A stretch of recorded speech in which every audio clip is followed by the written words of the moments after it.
जी, आपको news 18 network को ये एक्सक्लूसिव इंटरव्यू देने का बहुत बहुत धन्यवाद। आपने अपने पनिशिंग शेड्यूल से हमारे लिए समय निकाला।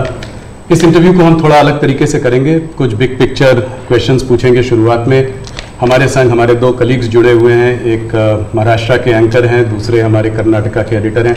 ये दो स्टेट्स अहम हैं इस चुनाव में, तो हमने सोचा कि थोड़े सवाल वो भी आपसे करेंगे। शुरू करते हैं। पहला सवाल। सबसे पहले तो आपको और आपके सभी दर्शकों को मेरा नमस्कार। और मुझे अच्छा लगा कि आपने अपने साथ कर्नाटका और महाराष्ट्र को भी जोड़ दिया है, तो इस प्रकार से आपने मेरी मदद की है, वरना तीनों को अलग अलग इंटरव्यू देता तो शायद मुझको और ज़्यादा टाइम देना पड़ता। बहुत धन्यवाद, स्वागत है आपका नेटवर्क 18 के। पहला सवाल मोदी जी, हम लोग पूरे देश का भ्रमण कर रहे हैं, इधर उधर जा रहे हैं। हम लोग साउथ में थे, बिहार गए और भी महाराष्ट्र में भी थे, तो हर जगह ये देखा गया है कि चाहे विपक्ष से बात करें, चाहे आपके उम्मीदवारों से बात करें, लोग कहते हैं कि जब मोदी जी यहाँ आएंगे तो सब कुछ बदल जाएगा। अभी कुछ नहीं कह सकते, मोदी जी आएंगे तो हो सकता है स्वीप हो जाए, हो सकता है सीट निकल जाए। तो क्या 2024 के इस चुनाव को हम नरेंद्र मोदी पर एक रेफरेंडम की तरह देख सकते हैं, जनमत संग्रह की तरह देख सकते हैं?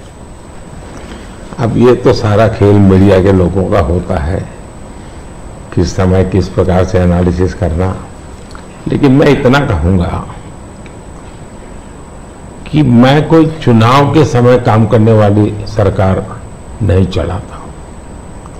आप मेरा 10 साल का रिकॉर्ड देखेंगे तो एवरेज फ्राइडे, सैटरडे, संडे मैं हिंदुस्तान के किसी न किसी कोने में गया हूं, जनता के बीच में रहा हूं, और इसलिए मेरा जाना निरंतर चलता रहता है।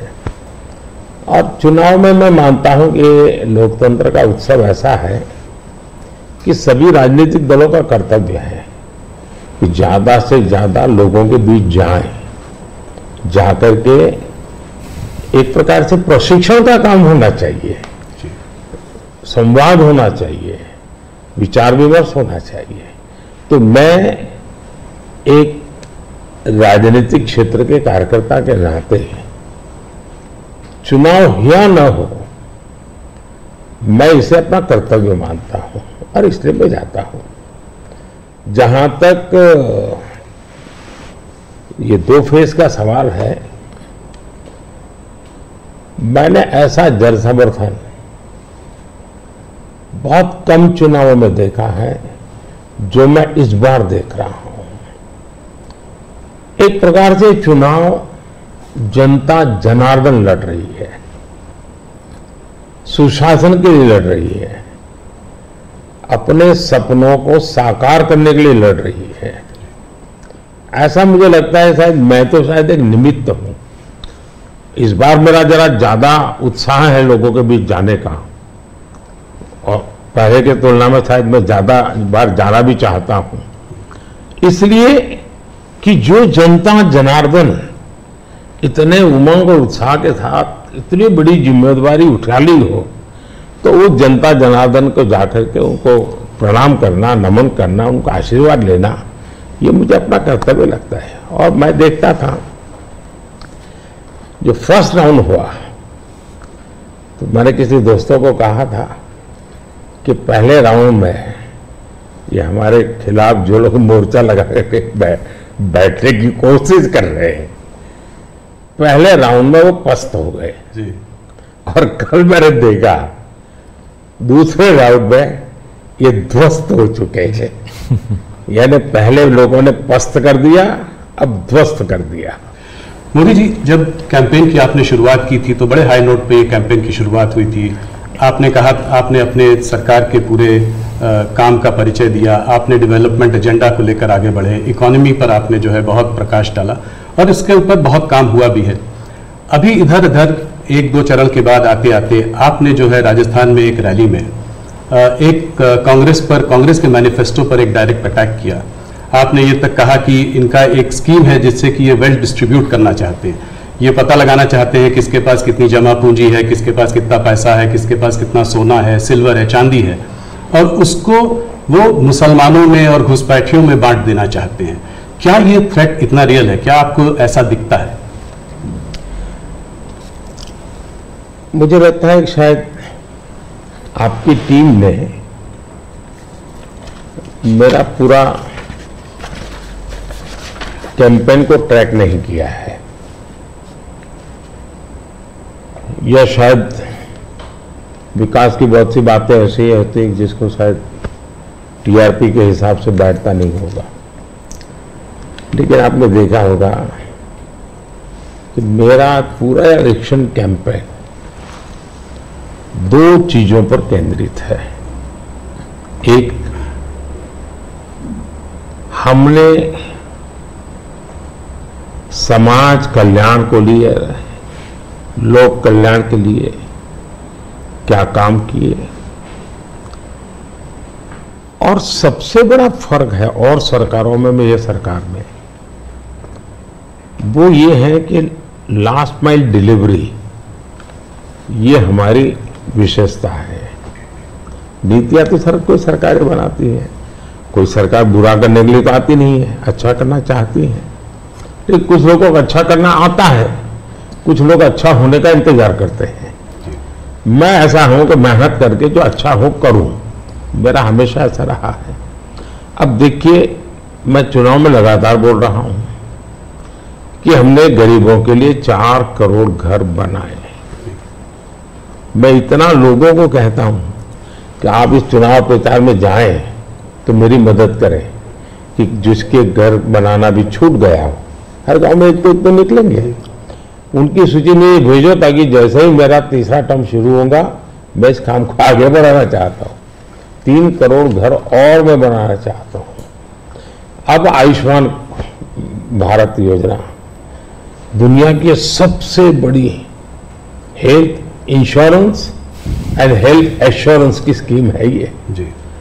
55 करोड़ लोगों को इलाज का भरोसा कि भाई अब आपको मोदी है, मोदी की सरकार है, 5 लाख रुपए तक का खर्च होगा, संभाल लेंगे। इस बार हमने मैनिफेस्टो में कहा है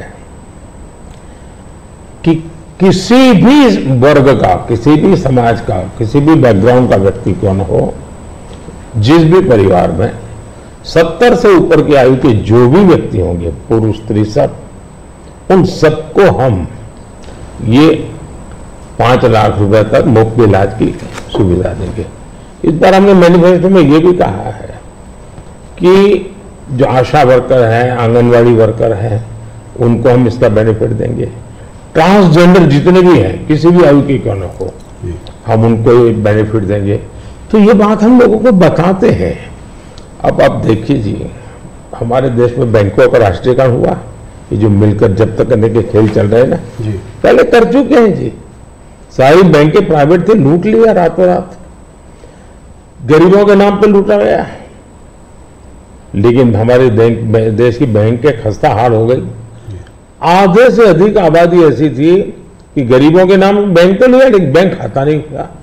ये मोदी ने आकर के 52 करोड़ बैंक के खाते खोले, और उसका सबसे बड़ा मैंने फायदा उठाया। खाते खोल करके आंकड़ा नहीं किया मैंने, जनधन, आधार और मोबाइल, इस ट्रिनिटी को लेकर के direct benefit transfer 36 lakh crore रुपए, आंकड़ा बहुत बड़ा होता है जी।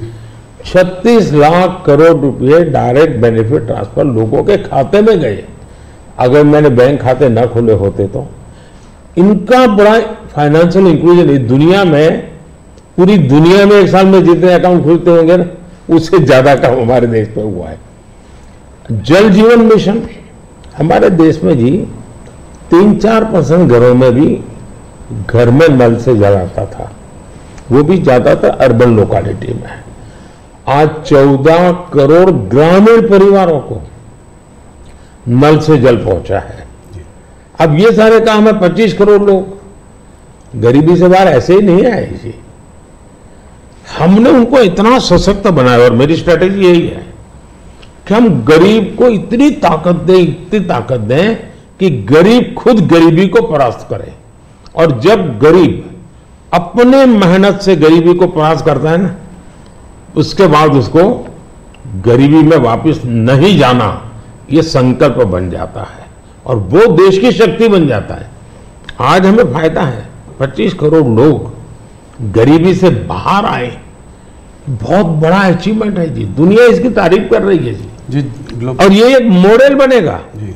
ये जो डेवलपिंग कंट्रीज है उनके लिए मॉडल बनेगा जी। अब देखिए 2014 के पहले क्या हाल था। 2014 के पहले आपके सारे मीडिया वाले निकाल दीजिए, फ्रेजाइल फाइव यही हेडलाइन होता था जी। आज जी हम वाइब्रेंट इकोनॉमी बन गए।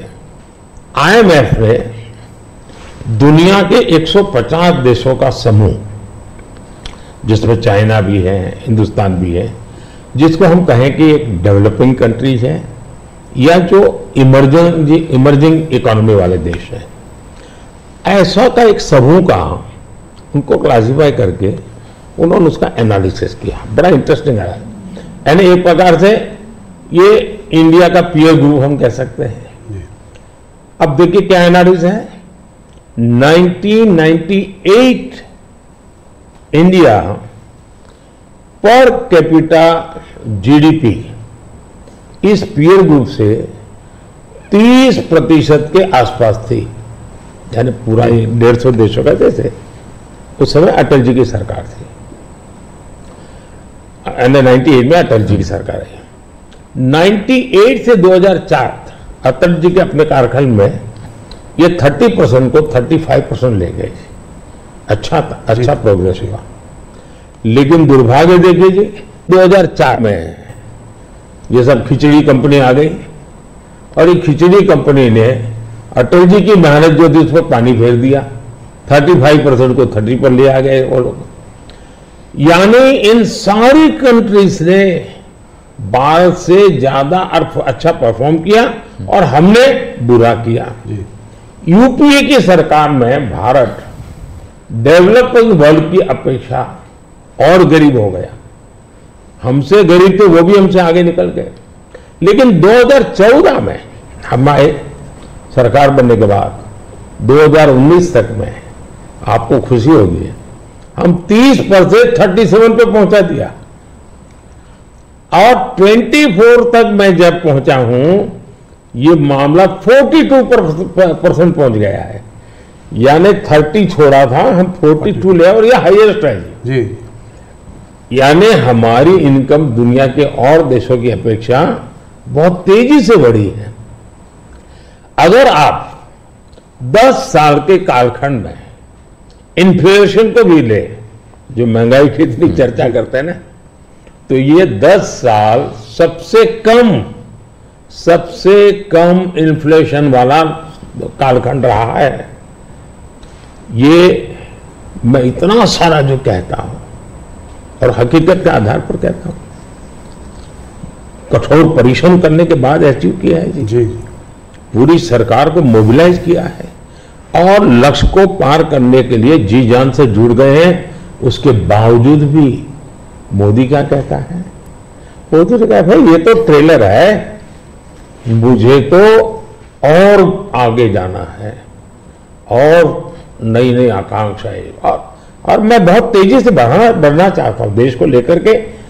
और कांग्रेस का जहां तक मैनिफेस्टो है, कोई मुझे बताए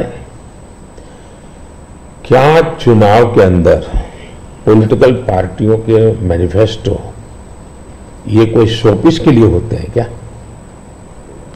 सचमुच में तो मीडिया का काम है कि हर एक पॉलिटिकल पार्टी के मैनिफेस्टो की बारीकी से जांच पड़ताल करे। मैं इंतजार कर रहा था कि मीडिया करे।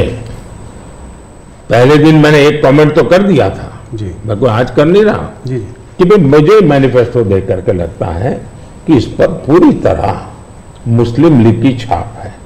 तो मुझे लगा कि मीडिया चौंक जाएगा, जो एनालिसिस करने वाले चौंक जाएंगे, लेकिन पता नहीं अब उनकी व्यस्तता कुछ और है। मैनिफेस्टो में उनकी तरफ से जो परोसा गया उतना ही गुड़ी उछालते रहे। फिर मुझे लगता भी ये तो इकोसिस्टम का बड़ा मिलीबग लगता है। अब मुझे सच्चाई लेकर जाना पड़ेगा।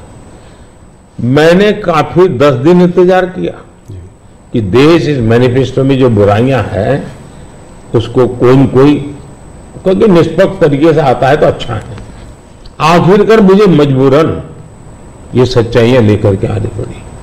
अब देखिए साहब, अब उनके एक महाशय ने अमेरिका में इंटरव्यू दे दिया जी इनहेरिटेंस टैक्स पर, तो इनहेरिटेंस टैक्स की बात ले आए, 55% टैक्स आपकी प्रॉपर्टी। अब मैं विकास और विरासत की बात कर रहा हूं, ये विरासत को लूटने की बात करते हैं, तो मैं और वेल रिडिस्ट्रीब्यूशन की बात करते हैं, और उनके आज तक का इतिहास है, वो करेंगे क्या? तो फिर मेरी जिम्मेवारी, मेरी रिस्पॉन्सिबिलिटी है कि मैं देशवासियों को बताऊं कि भाई ये इस दिशा में ले जा रहे हैं। अब आप तय कीजिए, जाना न जाना जनता जनार्दन का हक है, लेकिन मेरा दायित्व बनता है कि तथ्य के आधार पर, तर्क के आधार पर, उनकी हकीकतों के आधार पर मुझे बताना चाहिए, वो मैं बता रहा हूं। सैम पिट्रोडा जी ने जो है इनहेरिटेंस टैक्स की बात की, जो हम लोगों की जमा पूंजी है, जब हम अपने लोग पूरा बचाते हैं अपने फैमिली के लिए, जब हम उसको अपने आने वाली जनरेशन को देंगे तो उस पर भी टैक्स लगेगा, और ये टैक्स बहुत बड़ा टैक्स हो सकता है।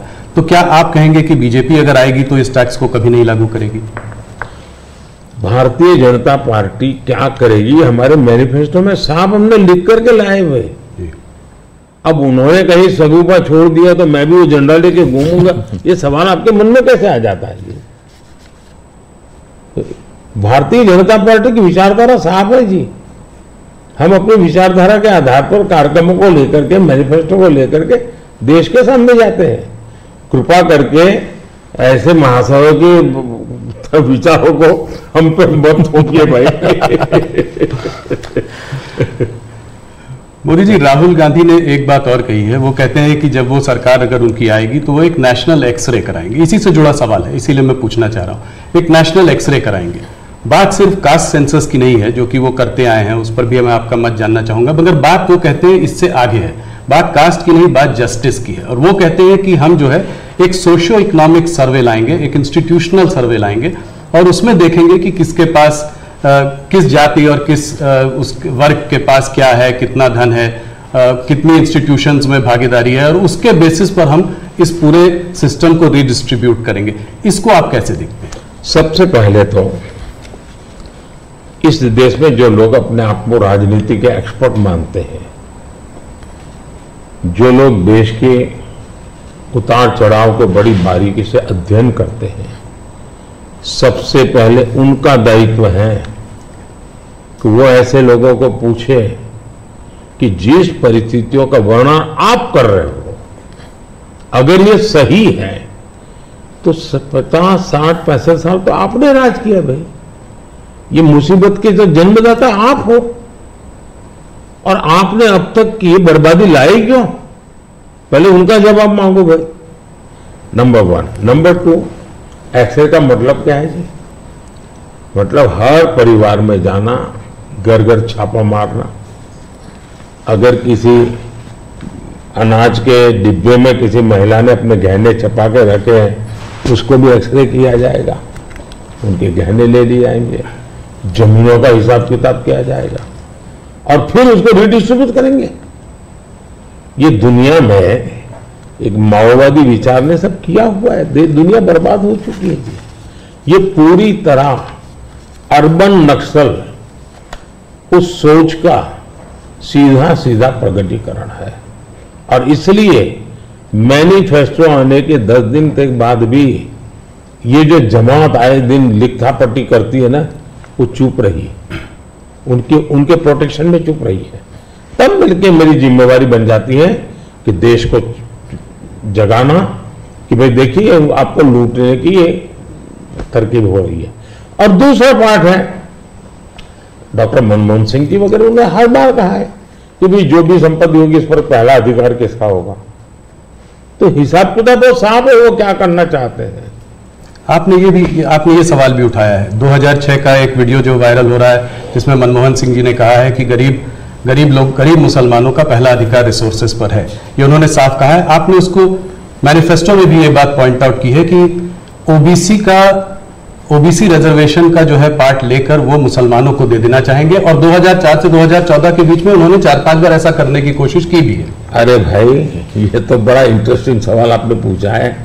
जरा मेरा जवाब लंबा हो जाएगा, लेकिन देश के लिए मुझे बताना पड़ेगा। बताइए। आप कांग्रेस का इतिहास देख लीजिए।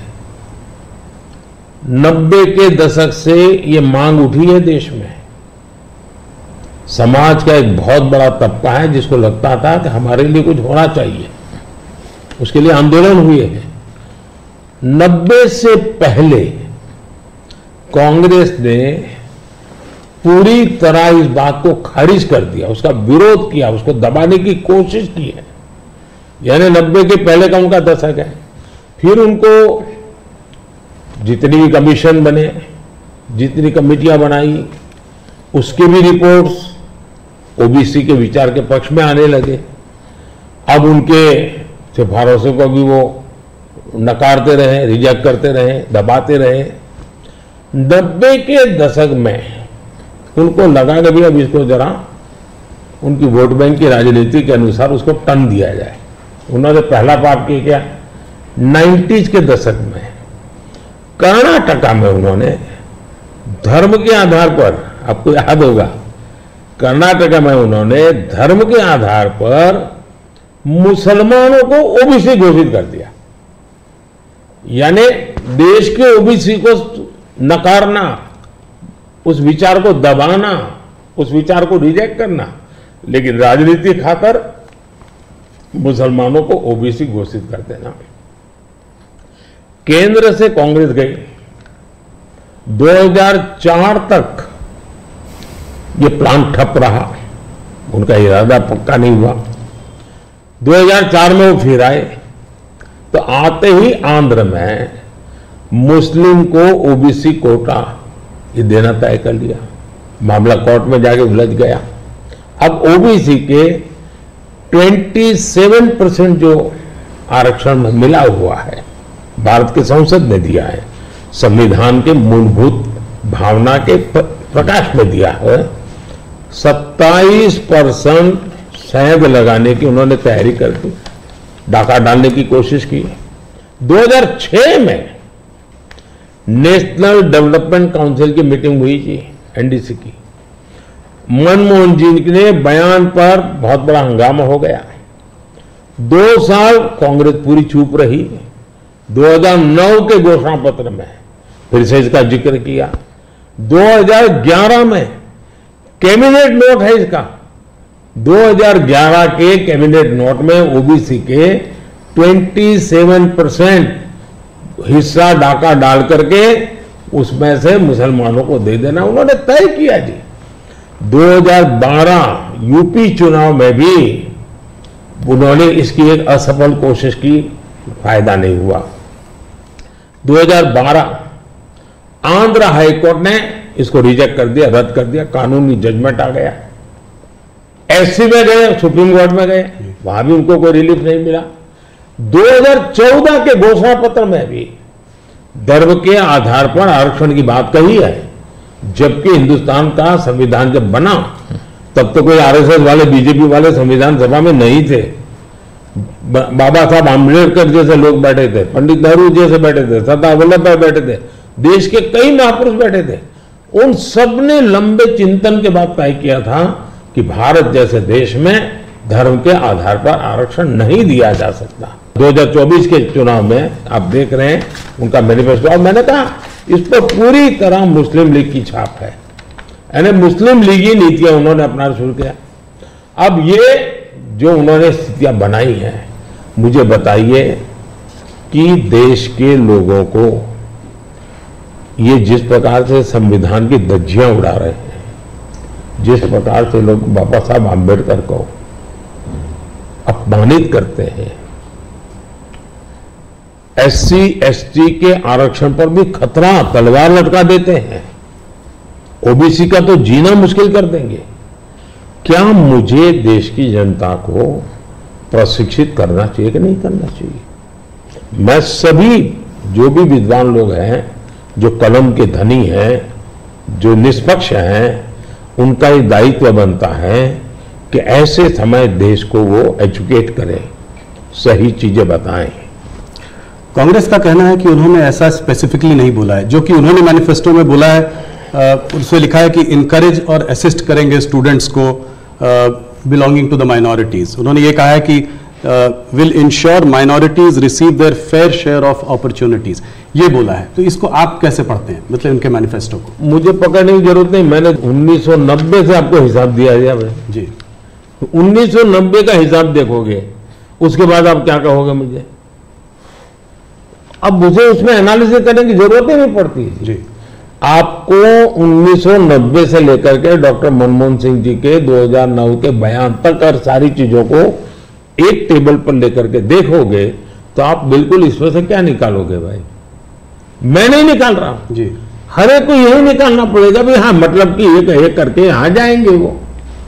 और ये जो भागीदारी की बात करते हैं इंस्टीट्यूशंस में कि जजेस ओबीसी नहीं है, मीडिया में ओबीसी का रिप्रेजेंटेशन कम है, इसको आप कैसे देखते हैं? अब मुझे बताइए, जो 2014 में हम आए, हमने ऐसी कोई नीति बनाई है क्या जो जिसके कारण किसी को रुकावट हो जाए? तो ये उनके पाप है, उनके पापों को देश भुगत रहा है। अगर उन्होंने सच्चे अर्थ में सेक्युलरिज्म किया होता, सच्चे अर्थ में सामाजिक न्याय किया होता, वोट बैंक की राजनीति न की होती, तो ये उनको आज इस प्रकार से झूठे कागजों को लेकर के घूमना नहीं पड़ता जी। मुझे विश्वास है कि 10 साल से मैं जो कर रहा हूं, स्थिति ऐसी आएगी कि जितनी बातें हैं उनका जवाब हम ही देंगे, कर करके देंगे, हर एक को योग्य न्याय देंगे। आज हमारे पहले देश के राष्ट्रपति आदिवासी कैसे बनेंगे? हमारी सोच के कारण बने। हमें 3 बार राष्ट्रपति बनाने का मौका आया, एक बार अटल जी के समय, 2 बार मेरे समय। पहली बार हमने किसको बनाया? माइनॉरिटी को बनाया जी, बिल्कुल। अब्दुल कलाम जी को बनाया। मुझे मौका मिला पहला तो किसको बनाया? दलित को बनाया। दूसरा मौका मिला तो किसको बनाया? आदिवासी महिला को बनाया। तो ये हमारे आचरण से पता चलता है कि हमारी सोच क्या है। जी। मोदी जी, आपने एक बात और कही है और इसको मैं एक लंबे सवाल से भी जोड़ना चाहता हूं। आपने कहा है कि अगर इनका गठबंधन जो है सरकार बनाएगा तो ये पीएम बाय रोटेशन होगा। ये डिसाइड नहीं कर पा रहे हैं कि किसको पीएम बनाएंगे, तो एक एक साल के लिए सब लोग पीएम बनेंगे। सवाल मेरा थोड़ा बड़ा है। सवाल ये है कि क्या आपको लगता है कि जिस स्टेज में इंडिया का जो डेवलपमेंट स्टेज है उसमें कोएलिशन गवर्नमेंट काम करेगी या एक स्टेबल गवर्नमेंट ज्यादा इफेक्टिव होगी? 2 अलग अलग सवाल है जी। देखिए, आप कांग्रेस का कैरेक्टर देखिए। उनके यहां राजस्थान में पार्टी के अंदर आंतरिक संघर्ष था, दोनों फॉर्मूला बनाई, 2.5 साल मुख्यमंत्री की, 2.5 साल एक मुख्यमंत्री रहेंगे, 2.5 साल दूसरे ये राजस्थान में फॉर्मूला बनाई थी, नॉन फॉर्मूला है। छत्तीसगढ़ में ऐसा उनकी पार्टी के भीतर झगड़ा हुआ तो वहां भी उन्होंने फॉर्मूला बनाई कि 2.5 साल एक, 2.5 साल दूसरा, और उन्होंने मामला संभाल करके गाड़ी चलाई। और ये भी सच्चाई है कि 2.5 साल के बाद वो मुकर गए जी। यानी खुद की पार्टी के साथ धोखा किया, खुद की पार्टी के अंदरूनी धोखा करने की उनकी प्रवृत्ति, वो तो एक। इसका मतलब ऐसी फॉर्मूला कांग्रेस के दिमाग में होना ये प्रूवन है उसमें। और मैंने अभी कहीं मीडिया में पढ़ा, उनकी कोई छोटी सी मीटिंग हुई थी, मीडिया में पढ़ा मैंने, और उसमें ये कहा कि भाई अब आज के स्थिति जब मोदी बार बार पूछ रहा है भाई इतना बड़ा देश किसको सुपर्द करे, आपका नाम तो होना चाहिए ना, इतना बड़ा आप किसी का भी नाम दीजिए जी। कोई तो नाम देना पड़ेगा ना। अरे क्रिकेट की टीम होती है वो भी कैप्टन बताती है, कबड्डी की टीम होती है वो भी कैप्टन बताती है। भाई आप बता नहीं रहे हो कि इतना बड़ा देश दे किसको। अब तब जाकर भी उन्होंने कोई ऐसे फॉर्मूला बनाई है कि भाई 1 year 1 PM formula.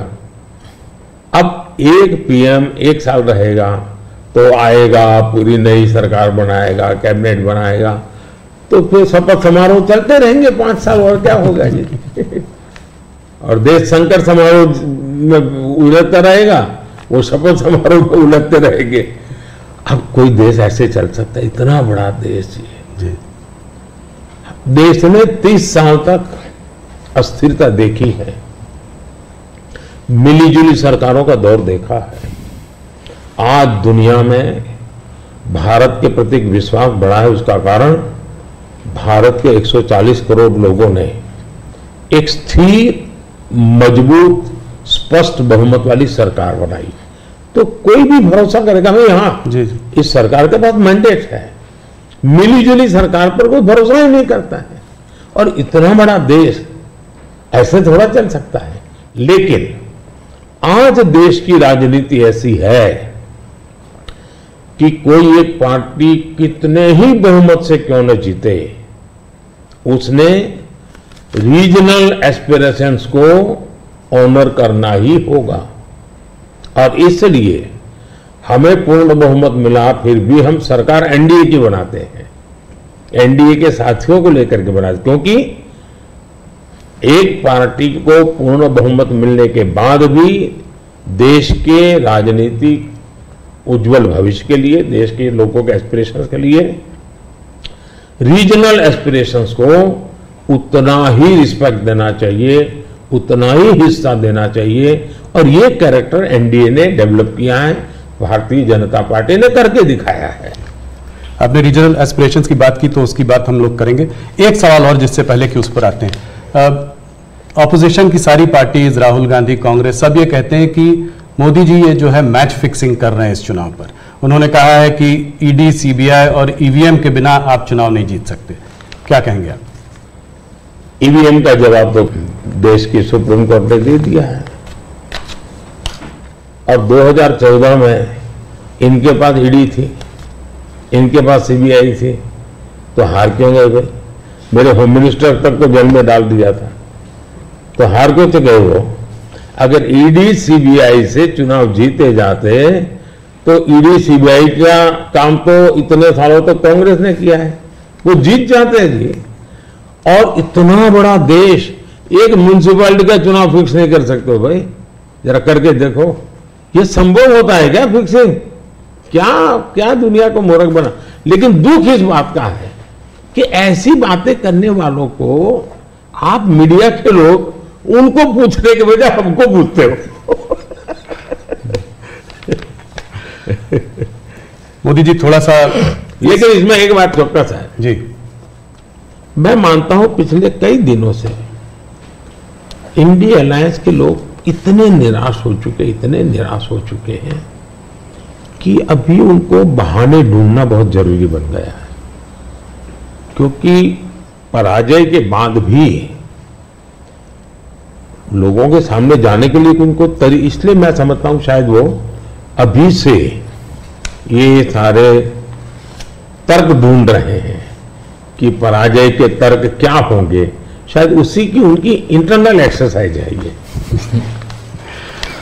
Modi ji, दो स्टेट्स अहम है इस चुनाव में, एक है कर्नाटका और एक है महाराष्ट्र। कर्नाटका जहां पे अभी आपकी हार हुई थी विधानसभा के चुनाव में, और महाराष्ट्र इसलिए क्योंकि वहां पर एक अजीब सी खिचड़ी बनी हुई है, दो पार्टियां टूटी हैं। मेरे दो साथी मेरे साथ हैं। सबसे पहले शुरुआत करते हैं कर्नाटका से। तो हरिप्रसाद जी जो हमारे वहां के एडिटर हैं वो आपसे कुछ सवाल पूछना चाहते हैं। हरिप्रसाद जी स्वागत है आपका। ಕರ್ನಾಟಕದಲ್ಲಿ ನೇಹಾ ಹಿರೇಮಠ್ ಮರ್ಡರ್ ಕೇಸ್ ಬಹಳ ಚರ್ಚೆ ಆಗ್ತಾ ಇದೆ. Neha killed inside the campus by Fayaz. Even JP Nadda ji rushed to her house. आप क्या सोच रहे हैं, ये अभी ये फोकस शिफ्ट हो रहा है क्या? कर्नाटक का चुनाव का फोकस ऐसे इश्यूज को शिफ्ट हो रहा है? देखिए, नड्डा जी का कार्यक्रम वहां चल रहा था और इतनी बड़ी घटना घटी थी।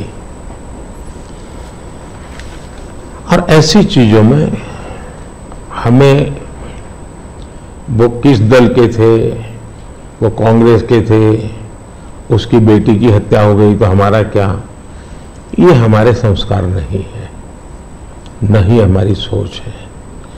और एक मानवीय संवेदना का विषय है। और मैं मानता हूं कि अच्छा हुआ अध्यक्ष जी ने इतनी चुनाव की आपाधापी में भी उनके सांत्वना देने का प्रयास किया है। ये पूरी तरह मानवीय व्यवहार है। मैं भी अब मैं बताता हूं कि शायद कौन सा चुनाव है मुझे याद नहीं है, लेकिन राहुल जी का कहीं पर हवाई जहाज में कुछ गड़बड़ हुआ तो मुझे पता चला, तो मैंने तुरंत उनको फोन किया। मैंने कहा भाई आपको कुछ दिक्कत हुई है, क्या हुआ है? ये हमारा कर्तव्य बनता है। मैं गुजरात का मुख्यमंत्री था और दमन में मैडम सोनिया जी, फिर हमारे अहमद पटेल साहब, वो सारे लोग, उनका हेलीकॉप्टर एकदम से क्रैश कर गया। मुझे पता था ना, मैंने तुरंत फोन किया। मैंने कहा मैं यहाँ से आपको एयर एम्बुलेंस भेजता हूँ। तो अहमद ने मुझे कहा नहीं, अभी बिल्कुल हम लोग सलामत है, ये बात ठीक है, हेलीकॉप्टर को नुकसान हुआ है लेकिन हमें कोई तकलीफ नहीं हुई है। एक बार सोनिया जी काशी गई थी इलेक्शन कैंपेन में और वहाँ उनको तबीयत एकदम खराब हो गई, तो मैंने तुरंत यहाँ से सबको भेजा। मैंने कहा भाई देखो क्या मामला है, या तो हवाई जहाज दो उनको। तो ये एक तो मेरे संस्कार भी हैं, अब मैं मानता हूँ कि ये राजनीति से परे होते हैं चीजें। तो मेरे लिए किसी भी परिवार में आपत्ति आ जाए, ये हमारा राजनीति से ऊपर उठ करके ही व्यवहार होना चाहिए जी। Regarding the guarantee schemes, in Karnataka, Congress promised 5 guarantees, and they, after coming to power, they delivered that one. They, as per their promise, they are delivering that one. Now, whereas in BJP is more. In the last election, you lost the only 66 seats. You were able to win there. BJP able to win there. Now again, Yediyurappa जी का leadership और उसका बेटा का leadership में ज्यादा focus हो रहा है। इसका वजह से थोड़ा सा बीजेपी के अंदर भी कुछ लोग नाराज भी है उधर। वो एक्चुअली आपका मन में कर्नाटक में अभी बीजेपी कितना सीट जीत सकते हैं, क्या है? नंबर 1, यस, कर्नाटका की जनता पश्चाताप कर रही है कि हमने इतनी बड़ी गलती कर दी, इनको बिठा दिया। तो जन समर्थन हमारा कम नहीं हुआ है, जन समर्थन हमारा बढ़ा है, लेकिन इन्होंने इतने ही कम समय में सीएम कौन, अभी भी वो बात सेटल नहीं हुई है। शपथ हुआ है सीएम का, लेकिन सेटल नहीं हुआ है। अपने आप को सीएम मानने वाले लोग बहुत है उसमें। अब कानून व्यवस्था देखिए, चरमरा गई है, बम ब्लास्ट हो रहे हैं, हत्याएं हो रही हैं, आर्थिक स्थिति पूरी तरह कंगालियत की स्थिति में है। वादे तो बड़े बड़े कर दिए उन्होंने और फिर टैग लगाए, ऐसा होगा तो ये मिलेगा, वैसा होगा तो नहीं मिलेगा। मतलब आप जनता के साथ धोखा भी कर रहे हो। जब हमने कहा कि भी हम इन लोगों को आयुष्मान कार्ड देंगे, मतलब देंगे, फिर इफ्स एंड बट लगा करके उसमें बेईमानी नहीं करनी चाहिए। अभी जब हमने कहा कि हम 70 साल से ऊपर के किसी भी वर्ग के व्यक्ति होंगे, इनको आयुष्मान कार्ड देंगे, मतलब देंगे। आप में ये हिम्मत होनी चाहिए। उन्होंने किसानों की जो योजना थी वो रद्द कर दी, किसान सम्मान निधि, कोई कारण नहीं है इस प्रकार से करने का। अब आप कोई सोच सकता है, जब बेंगलुरु दुनिया में हमारा बहुत बड़ा देश की इज्जत बढ़ाने में बेंगलुरु का बहुत बड़ा रोल है। दुनिया में जब जाते हैं ना, तो बेंगलुरु कहते ही ऐसा लगता है वो जैसा परिचित है, टेक हब के रूप में जाना जाता था। आपने देखते ही देखते इसको टैंकर हब बना दिया और टैंकर में भी माफियाशाही चल रही है। पानी के लिए लोग तरस रहे हैं। अगर ये जो हालत उन्होंने कर दी है, अब युवाओं के स्कॉलरशिप आपने संख्या भी कर दी, अमाउंट भी कम कर दी, यानी एक के बाद एक आपने ऐसे नेगेटिव काम किए हैं। जिन मुद्दों को लेकर के वोट मांगा, उन मुद्दों को आप वोट दे नहीं पा रहे हैं। अच्छा, डेप्यूटी सीएम वो अपने भाई के लिए वोट मांग रहे हैं और वो खुद सीएम बन सके इसलिए सब खेल खेल रहे हैं। वो सीएम से हटे इसके लिए भी खेल खेले जा रहे हैं। जहां तक भारतीय जनता पार्टी का सवाल है, हम टीम स्पिरिट से काम करने वाले लोग हैं। भले मेरी टीम ने मोदी को आगे किया, लेकिन मेरी पूरी टीम काम कर रही है जी। उसी प्रकार से येदियुरप्पा जी हमारे वरिष्ठ नेता हैं, लेकिन काम पूरी टीम कर रही है और टीम मेहनत करती है, लोगों को विश्वास भी है और हम आगे बढ़ रहे हैं। The second phase selection of Karnataka, in nation it's the third phase, but for us in Karnataka it's the second phase selection for 14 seats. There's northern part of Karnataka, majorly drought hit places are there. Now regarding this drought, बारे में already Congress is claiming that we went to Supreme Court. Now central government is forced to give a rightful compensation. What's your opinion? देखिए सिद्धारा में है कि जब पुरानी सरकार थी और वहां ड्राउट था उस समय, मैंने खुद के लिए उनकी पूरी टीम को यहां बुलाया था। एज ए प्राइम मिनिस्टर मैंने उनकी टर्म में इनको बुलाया था। बैठ करके मैंने कहा भाई पहले हम जल संचय की योजना हमें बनानी चाहिए। अब जहां तक स्टेट डिजास्टर रिलीफ फंड का सवाल है, हमारी सरकार ने पहले ही जो केंद्र का हिस्सा होता है वो उनके यहां बैंक के खाते में जमा करके दे दिया हुआ है जी। हमारी इंटर मिनिस्ट्रियल टीम उसने भी प्रभावित क्षेत्रों में जो नियम है, पद्धति है जो हमने नहीं बनाई, कई दशकों से है, उसके अनुसार वो टीम वहां गई है, जाकर के उसने सर्वे किया है। और हर बार ऐसा होता है, जैसे मेरे यहाँ गुजरात में भूकंप हुआ तो मैंने एक मेमोरेंडम भेजा, भारत सरकार ने एक टीम भेजी, उन्होंने सर्वे किया, उन्होंने हिसाब किताब लगाया।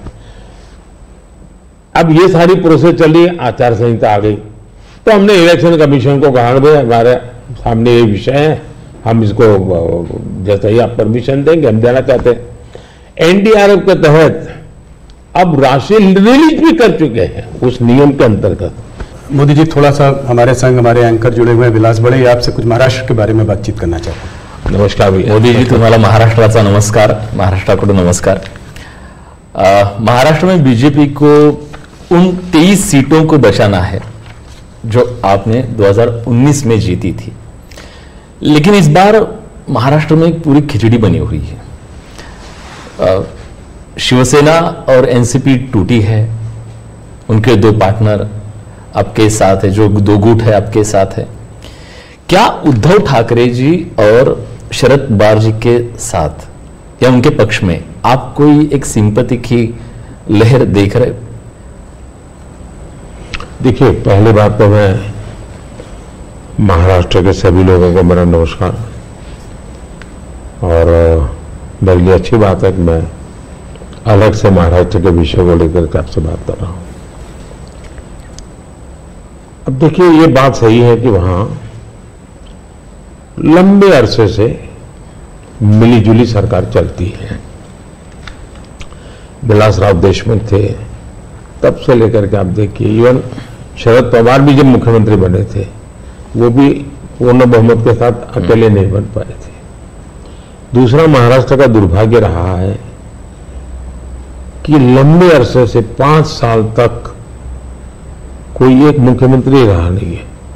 एक भी व्यक्ति 5 साल में, देवेंद्र फडणवीस पहले व्यक्ति थे लंबे अरसे के बाद जो एक पूरा कार्यकाल मुख्यमंत्री रहे, और पूरी सरकार बेदाग रही, पूरी सरकार लोगों का भला करने वाली सरकार रही।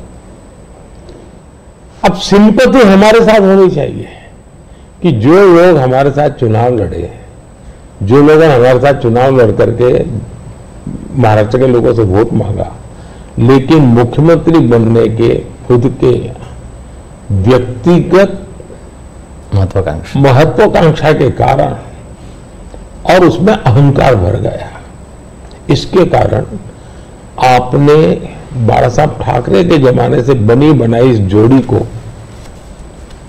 धोखा दे दिया, और उसका लोगों को गुस्सा है, बीजेपी के प्रति सिंपत्ति है।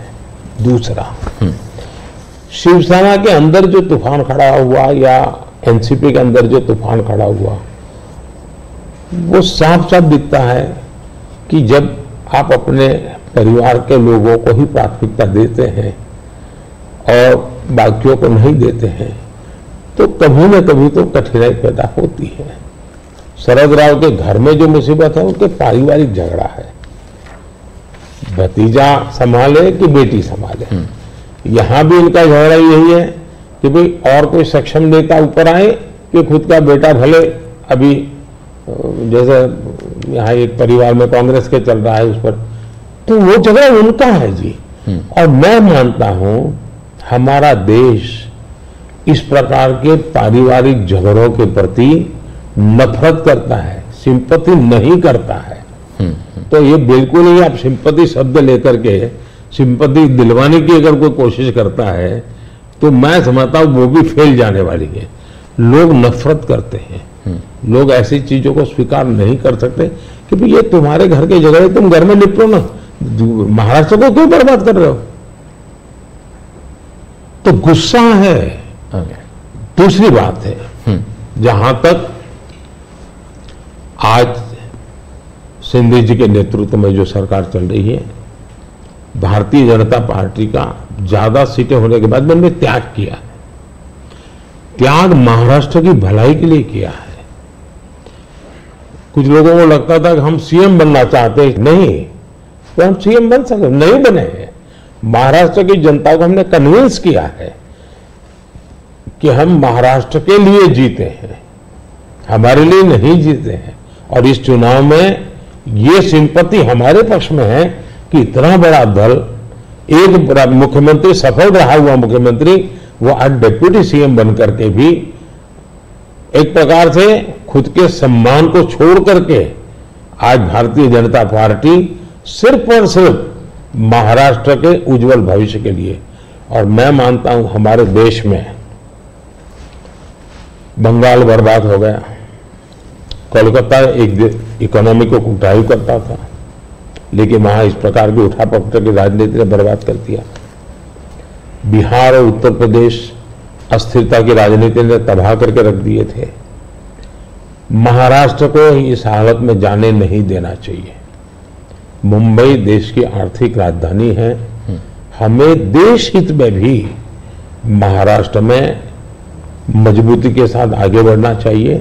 और ये बात हम महाराष्ट्र की जनता को समझा रहे हैं, उनको कन्वे कर रहे हैं, और महाराष्ट्र की जनता बहुत पॉजिटिव रिस्पॉन्स दे रही है जी। ओके, महाराष्ट्र में बीजेपी, शिवसेना और एनसीपी की महायुति बनी है, लेकिन इस चुनाव में आखिरी समय तक सीटों की खींचातान बहुत चल रही है। अभी तक टिकट का वितरण भी बहुत जगह पे नहीं हुआ है। ये महायुति पर एक बड़ा सवाल नहीं है खड़ा करता? मुझे लगता है ये जो पहले दो वाक्य बोले ना, उसके सिवाय बाकी सब जो बता रहे हो उन लोगों का प्रॉब्लम है।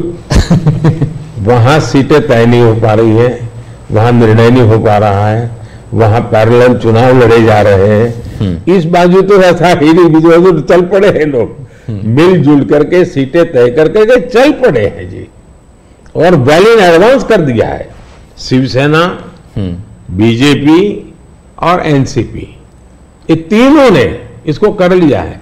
सामने जो नकली पार्टियों का मेला मिलाप है वहां नहीं हो पा रहा है जी, उल्टा है। कितनी सीटें देखते हैं आप महाराष्ट्र में? पिछली बार 41 आई थी, इसलिए पूछ रहा हूं ये सवाल। हम बहुत ताकत के साथ आगे बढ़ रहे हैं, वोट भी बढ़ेगा, सीट भी बढ़ेगी। सर, 2017 में आप ही की सरकार ने शरद पवार जी को पद्म विभूषण दिया था, जो देश का सेकेंड हाईएस्ट सिविलियन ऑनर है।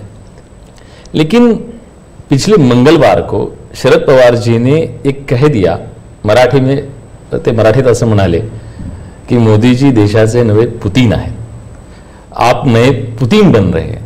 आप इस कमेंट को कैसे देखते हैं? मैं उनका आदर करता हूं, आज भी करता हूं। हाँ। और मैं मानता हूं सार्वजनिक जीवन में लंबे अरसे तक जिन जिन लोगों ने काम किया है वो हमारे साथ रहे न रहे, हमारे विरोध में रहे, वो अलग बात है। इसका मतलब ये हुआ कि जिसके अंदर वो पुतिन को देखते हैं उसकी सरकार से अवार्ड लेकर के वो गर्व कर रहे हैं। ये तो बहुत बड़ा कॉन्ट्राडिक्शन है भाई। लेकिन वो गर्व कर रहे हैं। जहां तक मेरी पार्टी की सोच और व्यक्तिगत रूप से मेरी सोच। अब देखिए, हमने भारत रत्न दिया तो किसको दिया? प्रणब मुखर्जी, नरसिम्हा राव, चौधरी चरण सिंह जी, कर्पूरी ठाकुर, और इस देश में किसी ने क्वेश्चन नहीं किया कि मोदी जी अब इनको क्यों भारत रत्न दे रहे हैं। सबको लगता हाँ यार ये ड्यू था, डिजर्व था। किस दल के थे? हमारे खिलाफ ढेर सारी बातें उन्होंने बताई हुई ऐसे लोग हैं, लेकिन निर्णय उसके आधार पर ही होता है। आप पद्म पुरस्कार देखिए, मुलायम सिंह जी, असम के तरुण गोगोई जी, पीए सांगमा जी, जमीर जी, एसएम कृष्णा जी, आप देखिए जी, सारे लोग हैं दूसरी पार्टियों के हैं, हमने उनको पद्म दिया। हम पद्म देते हैं उनको अपने अपने क्षेत्र में जो उनका योगदान है, देश के लिए जो भी उन्होंने किया है, ये देश का दायित्व है। अवार्ड देश का है, दल का नहीं है जी। ये मोदी की पर्सनल प्रॉपर्टी नहीं है, ये भारतीय जनता पार्टी का उस पर कॉपीराइट नहीं है जी। तो मैंने पूरा पद्म पुरस्कार, तो मैं मानता हूं कभी अगर आप स्टोरी चलाएं, मीडिया के लोग इंटरेस्ट करें, भारत में पद्म पुरस्कार को कैसे परिवर्तित किया गया, कैसे पद्म पुरस्कार एक प्रकार के सच्चे अर्थ में सम्मान बना दिया, इतना बड़ा काम उन्होंने किया है। अगर तारीफ होनी चाहिए, इस बात की होनी चाहिए कि भाई आप बहुत बड़े सोच वाले लोग हैं कि आप ऐसे ऐसे निर्णय करते हैं। ये क्वेश्चन नहीं होना चाहिए कि आपने उनको क्यों दिया। नहीं, देने के बाद भी उन्होंने ऐसा है स्टेटमेंट, ये शर्ती थोड़ा होता है मैं पद्म देता हूं मेरे लिए चुप रहना। ये कोई एग्रीमेंट थोड़ा होता है, ये गिव एंड टेक फॉर्मूला नहीं है जी। मोदी जी, थोड़ी सी बात उत्तर प्रदेश की करते हैं। सबसे बड़ा प्रदेश है, 80 सीटें वहां से आ रही हैं। क्या इस बार आप लोग 2014 का रिकॉर्ड तोड़ पाएंगे? 71 सीट लाए थे बीजेपी, 73 एनडीए। इस बार अगर देखें तो अखिलेश और राहुल साथ में चुनाव लड़ रहे हैं और दमखम के साथ जो है पूरे परिवार को उन्होंने वहां से उतारा है। खुद कन्नौज से लड़ रहे हैं अखिलेश जी, डिम्पल मैनपुरी से लड़ रही हैं, फिरोजाबाद, आजमगढ़, तमाम जगह से उनके परिवार के लोग लड़ रहे हैं। हो सकता है कि कहते हैं कि गांधी लोग भी शायद वापस अमेठी और रायबरेली से लड़े। तो उसमें आप इस चुनाव को कैसे देखते हैं? राहुल जी, आप जितने गर्व से सब उतरे हैं, सब 4 बार बोल रहे हैं। नहीं, गर्व से ये मजबूरी है कि क्या है? परिवार के लोगों को उतारना पड़ रहा है, ये मजबूरी है। ये उनका मूल कैरेक्टर के इसके सिवा उनके पास कोई है ही नहीं। फैमिली मेंबर्स के लिए लड़ना, फैमिली मेंबर के लोगों के लड़वाना, यही खेल है। अच्छा, ये पहले इकट्ठे नहीं आए क्या भाई? पहले भी इकट्ठे आ चुके हैं, बार बार इकट्ठे आ चुके हैं। लेकिन उत्तर प्रदेश की जनता को अपना भविष्य क्या है उसकी समझ पूरी है, और इसलिए मैंने पार्लियामेंट में कहा था कि आज उत्तर प्रदेश की और देश का हाल ऐसा है कि बड़े बड़े नेता लोकसभा के मैदान से भाग रहे हैं, राज्यसभा का रास्ता खोज रहे हैं, और हुआ वैसा ही है। बड़े लोग ने चुनाव लड़ने के लिए तैयार नहीं है जी। लेकिन हमें जिम्मेवारी के साथ काम चल रहे हैं, सबको साथ लेकर के चल रहे हैं, और मुझे पक्का विश्वास है कि अब शायद कुछ बचेगा नहीं, उनका कुछ नहीं बचेगा। 2014 से बेहतर परफॉर्मेंस होगी, उनका कुछ बचेगा ही नहीं जी। एक सवाल और, आप इसका जवाब दे चुके हैं इसलिए मैं उसको संक्षेप में पूछूंगा। ऑपोजिशन कांग्रेस सब आपके पीछे कहता है कि सरकार जो है ईडी, सीबीआई, इंटेलिजेंस एजेंसीज का इस्तेमाल कर रही है। आपने कहा है कि ईडी इंडिपेंडेंट है। सिर्फ एक सवाल यह है कि ऐसा देखा गया है कि 25 नेता का एक एनालिसिस एक न्यूज़पेपर ने की थी कि 25 नेता जब ऑपोजिशन पार्टी से बीजेपी की तरफ आ गए तो उसमें से 23 लोगों के ऊपर से जो है इस तरह के केसेस को या तो ठंडे बस्ते में डाल दिया गया या ड्रॉप कर दिया गया। इस बारे में पहली बात है, एक भी केस ड्रॉप नहीं किया गया है। जो अदालत कहेगी वही होगा, हम कोई निर्णय नहीं, ये स्वतंत्र है। दूसरी बात है, पॉलिटिकल लीडरशिप के केस कितने हैं भाई? ओनली 3%। 97% अच्छे अच्छे ब्यूरोक्रेट जेल में है। आखिर के इन संस्थाओं का जन्म क्या हुआ है भाई? अगर इन संस्थाओं का जन्म इसी काम के लिए हो तो काम नहीं करेगी क्या? और अदालत इतनी बड़ी है कि किसी को जमानत दे दे रही है अदालत, तो अदालत देती होगी नहीं। और भ्रष्टाचार के मामले में हम कम से कम उसको लाइट न ले जी। सचमुच में देश में चर्चा होनी चाहिए कि पहला एक जमाना ऐसा था, आपको आरोप लगता था ना तो भी हिल जाते थे। आज गुनाह सिद्ध हो चुका, सजा हो चुकी, फिर भी आप हाथ ऊंचा कर करके फोटो निकलवा रहे हो, आप भ्रष्टाचार का महिमा मंडन कर रहे हो। इस देश में आलोचना का विषय होना चाहिए। भ्रष्टाचार को न्यू नॉर्मल के रूप में ट्रीट नहीं करना चाहिए, वरना इस देश का बहुत नुकसान होगा जी। ये सवाल बीजेपी और अदर्स का वाला नहीं है, देश के लिए ठीक नहीं है कि आप इसको न्यू नॉर्मल बना दे। और मैं देख रहा हूं धीरे धीरे धीरे ऐसा वातावरण बनाया जा रहा है, हाँ ठीक है यार वो तो चलता रहता है। यही तो देश, गरीब आदमी मर रहा है जी।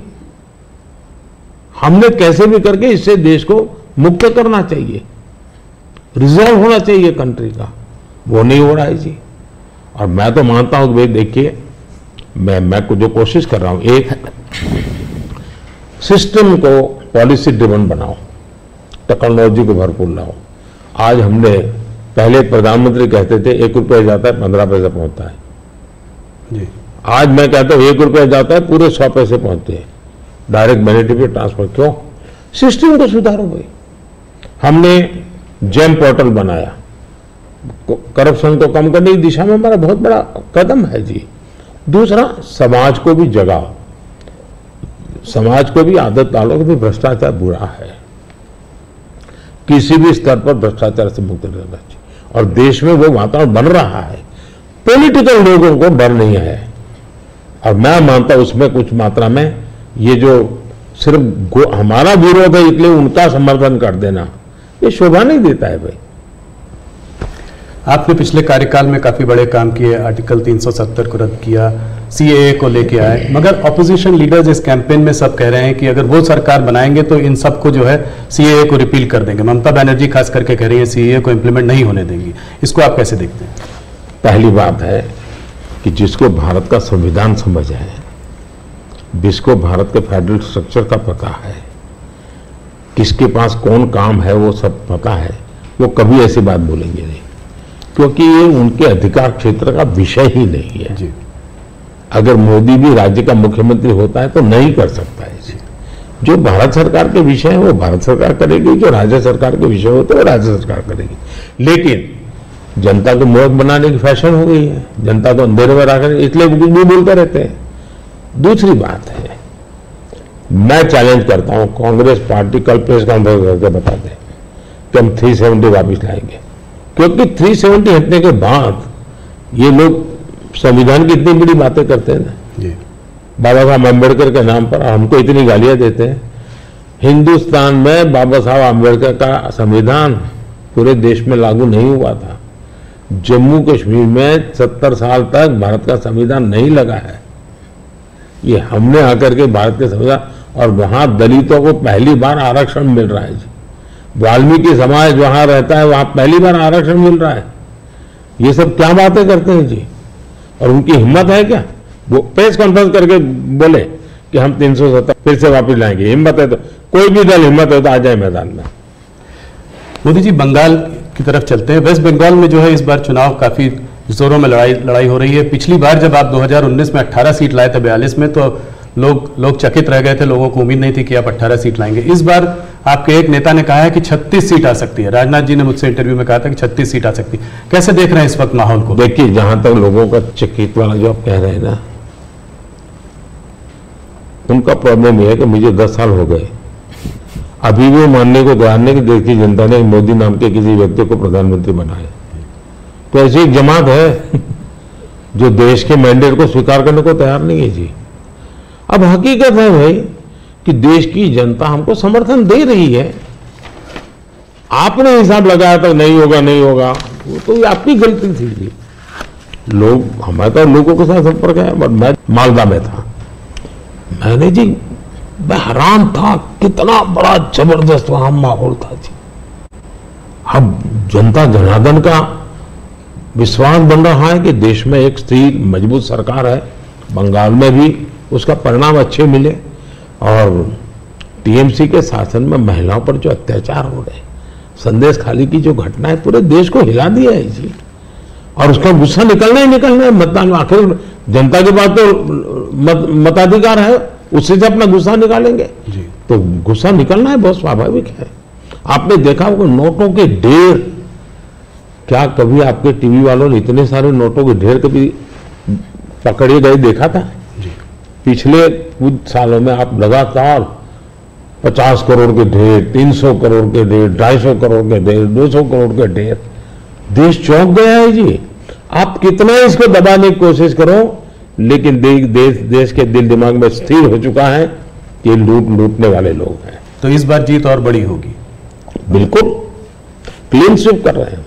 उड़ीसा को कैसे देखते हैं? उड़ीसा में आपने जो है बीजेडी का साथ छोड़ा। भारतीय जनता पार्टी वहां अलग रही है। बीजेडी ने मुद्दों के आधार पर समर्थन केंद्र में हमारा समर्थन किया था, मुद्दों के आधार पर जी। और ऐसे बहुत से दल हैं जो मुद्दों के आधार पर हमें समर्थन देते रहे हैं। तो बीजेडी का हमारा नाता हो रहा, राज्य के अंदर हम बिल्कुल, उड़ीसा की पूरी अस्मिता खत्म हो रही है भाई। उड़ीसा की अस्मिता संकट में है। उड़िया लैंग्वेज वो खतरे में आ रही है। और मैं नहीं मानता कि उड़िया के लोग अब ये लंबे अरसे तक इसको सहन कर सके। इतने संसाधन है जी। आज उड़ीसा देश का रिचेस्ट स्टेट बन सकता था जी, रिचेस्ट स्टेट, लेकिन क्या हालत बना के रखी है। तो अब उड़ीसा के सामान्य मानवी के अंदर एस्पिरेशंस है जी। और मुझे लगता है कि हमें सेवा का मौका मिलना चाहिए। हम उड़ीसा को कहां से कहां पहुंचा कर देंगे। उड़ीसा से बात बिहार की भी करते हैं। बिहार में आपने फिर नीतीश जी के संग वापस जो है आपका गठबंधन उनके साथ है, उस गठबंधन के साथ लड़ रहे हैं। कैसे देखते हैं? पिछली बार 39 सीटें थी आपकी 40 में, क्या इसको रिपीट कर पाएंगे? पहले एक तो हम चुनाव असेंबली का साथ लड़े थे जी, बाद में वो कहीं गए फिर वापस आए। तो हम जो जनता का मैंडेट है उसके अनुसार साथ में है जी, जहां तक जन समर्थन का सवाल, तब मैं बिहार में ही था जी, जो जन समर्थन में देख रहा हूं जी, अनप्रेसिडेंटेड, इतनी गर्मी में कोई पैंडल नहीं, कुछ नहीं जी, और लाखों लोग जिस प्रकार से इस बात से जुड़े हुए हैं, मैं साफ देख रहा हूं जी कि बिहार में पहले में एक आध सीट शायद हार जाते थे, शायद इस बार एक भी नहीं हारेंगे। 40 में 40 एक भी नहीं हारेंगे। बहुत बड़ा बयान है। मोदी जी, एक आध पर्सनल सवाल आपसे करना चाहूँगा। आपने बहुत इलेक्शन देखे हैं, आप गुजरात में लंबे समय रहे हैं, ये आपका तीसरा चुनाव है सेंटर में। मैंने देखा है कि समय समय पर चुनाव से आप पर पर्सनल अटैक अक्सर होते जाते हैं। कहीं पे कभी बोला जाता है मोदी को गोली मार दो, कभी बोला जाता है सर फोड़ दो। अभी हाल फिलहाल में राहुल गांधी ने भी आप पर आपको कुछ ऐसे शब्द बोले हैं जो कि पर्सनल अटैक के तौर पर उनको भी देखा जा सकता है। ये ऐसा मोदी के साथ क्यों होता है? मोदी के साथ क्यों हो रहा है इसका जवाब तो मेरे पास नहीं है, लेकिन ये सवाल मोदी को क्यों पूछना चाहिए? ये सवाल इस देश में चर्चा का होना चाहिए कि सार्वजनिक जीवन में आखिर मोदी का गुना क्या है? वो पीएम बना वही गुना है ना। मतलब आप जो भी गाली देते हैं प्रधानमंत्री को दे रहे हैं। अब प्रधानमंत्री को इस प्रकार से सर फोड़ देंगे या कभी मेरी मां को गाली देना, कभी ये। और मैं हैरान हूं जी, भारत के राष्ट्रपति पर भी किस प्रकार का कटाक्ष किया गया था। शर्म आए इस प्रकार की भाषा का प्रयोग किया था। मैं हमेशा मानता हूं कि मतदाता ही मेरा परिवार है, देश ही मेरा परिवार है और मैं सकारात्मक राह से जा रहा हूं। लेकिन जो ऐसा कर रहे हैं उस पर तो मैं आप लोगों पर छोड़ता हूं, देशवासियों पर छोड़ता हूं कि इन लोगों की तरफ कैसे देखना चाहिए। मोदी जी, अगर एक सवाल मैं ये समझना चाहूं कि ये जो तीसरा टर्म होगा आपका, वो पहले दूसरे से अलग कैसे होगा? पहला कार्यकाल मेरा कैसा गया तो मैं सामान्य मानवी की जो जरूरतें थी उनको मैं एड्रेस करना चाहता था। मैंने उस दिशा में काम किया और उस समय देश के अंदर एक निराशा का वातावरण था, सरकार के प्रति नफरत का वातावरण। मैं सरकार यानी निकम्मी, मुझे विश्वास भर रहा था। मैंने उस पर काम किया, मजबूती लाया। जो दूसरा कार्यकाल था वो मैंने कुछ परिणाम दिखाए, लोगों को विश्वास भर दिया कि हम आगे बढ़ सकते हैं। हम दुनिया के अंदर एक कॉन्फिडेंस लेवल आया है देश में, वो कॉन्फिडेंस एक बहुत बड़ी ताकत है। अब आगे जो मेरा कार्यकाल है, मुझे ये जो हताशा में से विश्वास में परिवर्तित हुआ, आकांक्षा में परिवर्तन हुआ, जो एस्पिरेशंस के अंदर परिवर्तित हुआ, अब मुझे देश को तीसरी आर्थिक महाशक्ति बनाना है। लेकिन ये जब मैं 11 से 5 पे लाया, उसी की कंटिन्यूटी है जी। ये मैं 5 वर्ष निकम्मा और 3 वाला अच्छा, ऐसा नहीं हो सकता जी। तो पहले मनमोहन सिंह के समय पर 11 तक थे, हम जोर लगा करके 5 पर ले आए, अब जोर लगा करके 3 पर ले जाएंगे।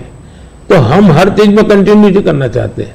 अब जैसे बिजली, हमने बिजली पहुंचाने का बड़ा अभियान चलाया, बिजली पहुंचा दी।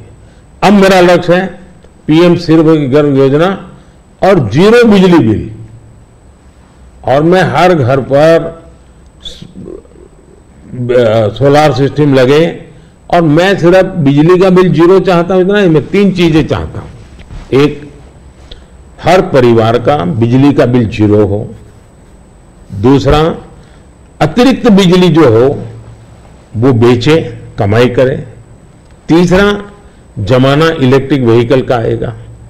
मुझे आत्मनिर्भर होना है एनर्जी के सेक्टर में, और इसलिए मैं चाहूंगा जिसके पास भी स्कूटी हो, मोटर हो, जो भी हो, उसका चार्जिंग अपने घर में ही हो जाए और सोलार से हो जाए।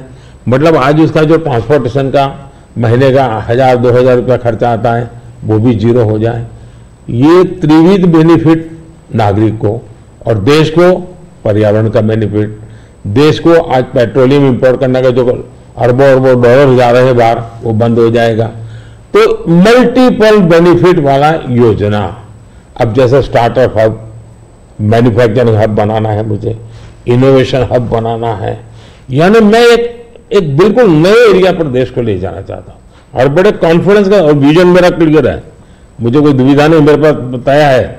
नेक्स्ट 100 डेज में, 4 जून के बाद 100 डेज में मुझे क्या काम करना है, अभी से मेरे पास क्लियर है। 5 साल में क्या करना है, क्लियर है। 2047 में विकसित भारत बने, क्लियर है। इसलिए मैं कहता हूं 24/7 फॉर 2047, ये मेरा मिजाज है। इस पर अलग से एक चर्चा करनी पड़ेगी आपको हमारे ग्रुप के साथ। आज विलास मुझसे सुबह एक सवाल पूछ रहे थे, मैंने कहा मोदी जी से खुद ही पूछना डायरेक्ट। आपने आपकी पूरी यात्रा में बहुत सारी कठिनाई का सामना किया है, ऐसी हालत में भी आप टफ डिसीजन लेते हैं, ये कैसा कर पाते हैं? देखिए, मैं टफ डिसीजन वगैरह नहीं लेता हूँ, मैं सही डिसीजन लेता हूँ। कोई टफ डिसीजन होते नहीं, सही होते हैं। किसी को टफ लगे, किसी को ना लगे, ऐसा हो सकता है। लेकिन फिर भी मैं सोचता हूं कि ये सब कैसे होता है। जैसा अचरज आपको होता है, मुझे भी होता है कि मोदी ये कैसे करता है। फिर मैं सोचता हूं नहीं, शायद परमात्मा ने ही मुझे इस काम के लिए भेजा हुआ है। मुझसे जो कुछ भी है वो कोई ईश्वरीय शक्ति करवा रही है, और वो ईश्वरीय शक्ति, ईश्वरीय प्रेरणा से मैं करता रहता हूं। ये कोई परमात्मा की देन है, परमात्मा ने मुझसे कुछ काम लेना तय किया है, किसी पर्पज के लिए परमात्मा ने मुझे भेजा है। और इसलिए मैं ये जो बाकी तूफान चल रहा है उससे बहुत परे रहता हूं। लेकिन इस तूफान में शांत कैसे रहते हैं? नहीं, मैं उससे परे रहता हूं। मुझे शायद परमात्मा ने यही राह दिखाई है कि तुम उन चीजों में मत उलझो, तुझे कोई बड़ा काम करना है, तुम अपने काम में लगे रहो। तो परमात्मा का निर्देश है, परमात्मा की इच्छा है, परमात्मा की योजना है, और शायद ये उसी का मैं एक निमित्त हूं, कुछ नहीं हूं। इसी से जुड़ा सवाल था कि आपको हम लोग देखते हैं, हमको आपका शेड्यूल मिलता है, आप इतना ट्रैवल कर रहे हैं, दिन में 5, 4, 6 रैली, वो भी कोई इस प्रदेश में तो कोई 2 दूसरे प्रदेश में, तो इस सब में आप फिट कैसे रहते हैं? कौन सी ऐसी शक्ति है जो आपको ये दृढ़ संकल्प दे रही है आगे बढ़ने का? पहली बात तो मैंने कहा ना कि ये मैं नहीं कर रहा हूं, ये ईश्वर ने तय किया हुआ है। ईश्वर ने मुझे शायद इसी काम के लिए भेजा है, क्योंकि मैं जिस परिवार में पैदा हुआ हूँ जी, मेरी माँ ने कुछ पढ़ी लिखी नहीं थी, उसे स्कूल नहीं देखा था, मेरा कोई पॉलिटिकल बैकग्राउंड नहीं है, और इतना बड़ा देश, इतना काम ईश्वर नहीं करेगा तो कौन करेगा जी। और मेरे लिए दो ईश्वर हैं, एक जिसको हम देख नहीं पाते हैं और दूसरे वो जो जनता जनार्दन है। मैं जनता जनार्दन को भी ईश्वर का ही रूप मानता हूं, और दूसरा परमात्मा के प्रति मेरी अपार श्रद्धा है। शायद परमात्मा ने मुझे इस काम के लिए भेजा है, जनता जनार्दन ने आशीर्वाद दिया है, शक्ति दी है। जहां तक मैं काम क्यों कर पाता हूं, मैं मेरे लिए जीता नहीं हूं, मैं मेरे लिए जन्मा हूं। तो मेरे मन में हमेशा रहता है कि मुझे जितना समय मिला है उसका पल पल मैं देश के काम आऊं।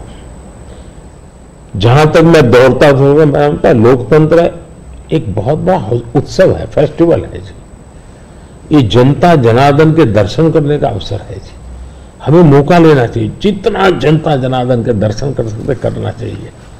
लोकतंत्र का एक उत्सव है जिसमें संवाद होना चाहिए जितना ज्यादा। तो मैं इसको एक, वैसे हम घर में कोई बड़ी पूजा करते हैं ना, कैसे इन्वॉल्व होते हैं, मेरे लिए पूजा का समय है। मेरे 140 करोड़ देवता, उनकी मैं पूजा कर रहा हूं, उस भाव से मैं चलता हूं, लगा रहता हूं, मैं वो खप जाता हूं और थकता नहीं हूं, भगवान को देख के आता हूं। मोदी जी बहुत बहुत धन्यवाद आपका, आपने अपने समय, इतना समय निकाला। आपके नारे की तरह इस बार हमारा भी एक नारा है, अगली बार सिर्फ न्यूज़ 18 पर आर पार। बहुत बहुत धन्यवाद, आपने हम लोगों को समय दिया।